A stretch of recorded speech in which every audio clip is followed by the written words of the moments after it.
Bahkan sampai saya target tertinggi saya kalau memang ada partai politik yang menerima aliran dari hasil korupsi partai apapun, saya akan kejar untuk dibubarkan. Memang dikehendakin oleh partai ini. Partai ini menginginkan transparansi yang seutuhnya. Sekali lagi saya katakan, transparansi yang seutuhnya. Periksa seluruh yang kemungkinan. Dari ujung kiri ke ujung kanan, dari barat, timur, atas, bawah, siapa saja yang terlibat. Dengan aliran dana dan sebagainya tentu saja saat ini masih kita dalami dan nanti tunggu saja. Makanya kami juga setelah menetapkan tersangka ini kegiatannya tidak berhenti begitu saja. Kita masih melakukan pengumpulan alat bukti yang lain. Ya, kalau nanti ketemu pasti akan kami sampaikan. Ya, kalau saya melihatnya melepaskan ya bahwa ini adalah soal penegakan hukum, nggak ada urusan dengan politik. Kalau ada yang bilang, oh ini masalah politik, ada intervensi, justru saya menganggap itu adalah upaya untuk mempolitisasi upaya penegakan hukum. Karena itu beda urusan. Sekarang kan sederhana aja.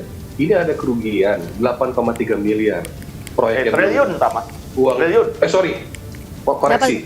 Triliun, 8,3 triliun.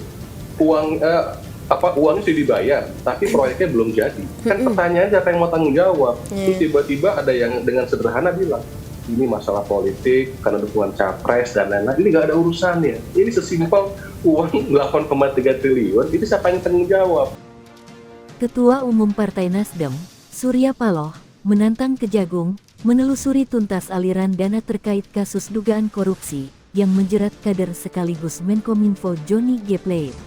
Paloh menegaskan, Nasdem mendukung penuh proses penegakan hukum yang sedang berjalan. Ia meminta, Kejagung tak ragu-ragu menelusuri aliran uang dalam kasus tersebut. Bahkan, Paloh mengingatkan bahwa penegakan hukum harus dilakukan tanpa memberi keistimewaan kepada pihak tertentu. Kejagung menjawab tantangan Ketua Umum Partai Nasdem, Surya Paloh. Kuntadi mengatakan bahwa pihaknya masih akan melakukan penyelidikan terhadap aliran dana korupsi dari Johnny. Menurut Boyamin, partai yang patut dicurigai tak hanya Nasdem, namun patut dicurigai aliran dana korupsi 8 triliun mengalir ke sejumlah partai politik. Boyamin juga setuju dengan Ketua Umum DPP Nasdem Surya Paloh untuk membongkar semuanya tentang kasus korupsi tersebut. Kalau ini berkaitan dengan aliran dana, saya malah agak clue lain. Bukan hanya kalau ini dianggap partai politik, bukan satu partai politik aja, karena ada supplier barang yang diduga mahal dan itu diduga dari juga partai yang berbeda. Nah, ini justru saya setuju dengan dan mendukung apa yang disampaikan Pak Surya Paloh untuk dibongkar semuanya. Dan saya selalu senang di sini pada posisi ini itu kan kalau melibatkan politisi atau partai politik ataupun tokoh-tokoh yang bersifat politik itu kemudian selalu ada nilai tambah nanti karena ada pembongkaran yang lain kan gitu. Karena sama-sama tahu sebenarnya. Jadi kita tunggu juga dengan berdebar-debar lagi. Kalau dulu itu kan saya mengatakan kita tunggu berdebar-debar sampai ke atasnya seperti apa. Karena saya punya gambaran bahwa ini ada proses-proses yang tanda kutipnya ada proses kekuasaan. Karena apa? Tender ini betul-betul diduga manipulatif sejak perencanaan, pelaksanaan sampai pertanggungjawaban. Perencanaan konsultan yang tidak kerja benar, bahkan harga yang ditentukan aja tidak sesuai harga pasar, harganya ngarang gitu. Sehingga jadi harga mahal. Tendernya diduga diarahkan dan dimonopoli, diarahkan ke tertentu sehingga dia berani menawar yang tinggi karena nggak ada kompetisinya gitu. Terus pelaksanaannya ya semau-maunya aja karena merasa di bawah pelindungan yang berkuasa. Apakah ini akan berhenti pada Partai Nasdem atau pada partai-partai lain? Kenapa? Karena kita tahu, semua orang tahu habitat korupsi ini terjadi dan ada pada partai-partai lain. Dalam pemerintahan Joko Widodo saja misalnya ada 5 menteri yang sudah terlibat korupsi dan itu dari partai yang berbeda.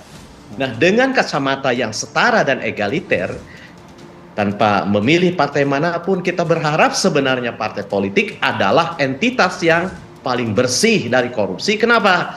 Karena tindakannya mengatasnamakan warga, mengatasnamakan masyarakat. Partai politik, politisi adalah entitas yang bertindak untuk dan atas nama masyarakat. Usai lakukan penyelidikan lebih lanjut, Kejagung memastikan dari kerugian keuangan negara sebesar 8,32 triliun rupiah dalam kasus dugaan korupsi pembangunan Menara Base Transceiver Station atau BTS 4G, tidak ada dana yang mengalir ke partai politik. Meski begitu, diharapkan penetapan Menteri Komunikasi dan Informatika nonaktif Johnny G. Plate sebagai tersangka dapat menjadi pintu masuk bagi Kejaksaan Agung untuk membongkar pihak lain yang terlibat, termasuk yang menerima aliran dana. Data tersebut didapat dari hasil audit Badan Pengawasan Keuangan dan Pembangunan, atau BPKB. Diketahui, memang tidak ada aliran dana yang mengalir ke partai politik. Tidak ada, kata Febri, saat ditanya mengenai kemungkinan adanya aliran dana ke partai politik. Untuk memastikan aliran dana dalam kasus tersebut, penyidik akan berkoordinasi dengan Pusat Pelaporan dan Analisis Transaksi Keuangan, atau PPATK, selain mempelajari berkas hasil laporan penghitungan kerugian keuangan negara. Tak hanya itu, penyidik juga akan berupaya mengembalikan kerugian keuangan negara semaksimal mungkin. Masyarakat Anti Korupsi Indonesia, atau MAKI mendukung Kejaksaan Agung untuk mengusut aliran dana pada korupsi proyek BTS secara tuntas. Kasus ini menyeret Menkominfo Johnny G. Plate sebagai tersangka.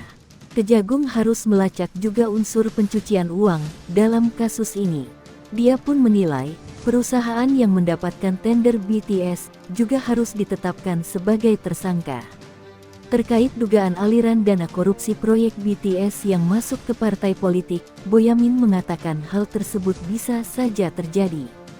Menurutnya, ada kemungkinan aliran dana korupsi tak hanya mengalir ke satu parpol. Jika ada parpol yang terbukti menerima aliran dana korupsi tersebut, maka MAKI akan bergerak agar parpol tersebut dibubarkan. Dengan begitu, Boyamin melanjutkan, akan terlihat pola, modus operandi, dan aliran uang pada kasus korupsi tersebut. Dia berharap, pengembalian kerugian negara dalam kasus ini dapat maksimal. Sebelumnya, Wakil Ketum Partai Nasdem Ahmad Ali menduga, ada aktor tersembunyi, selain Menteri Kominfo Johnny G. Plate, dan 5 tersangka lain, dalam dugaan korupsi Badan Aksesibilitas Telekomunikasi dan Informasi, berkaitan dengan pengadaan tower BTS. Ali menyebut, soal konsorsium dalam kasus itu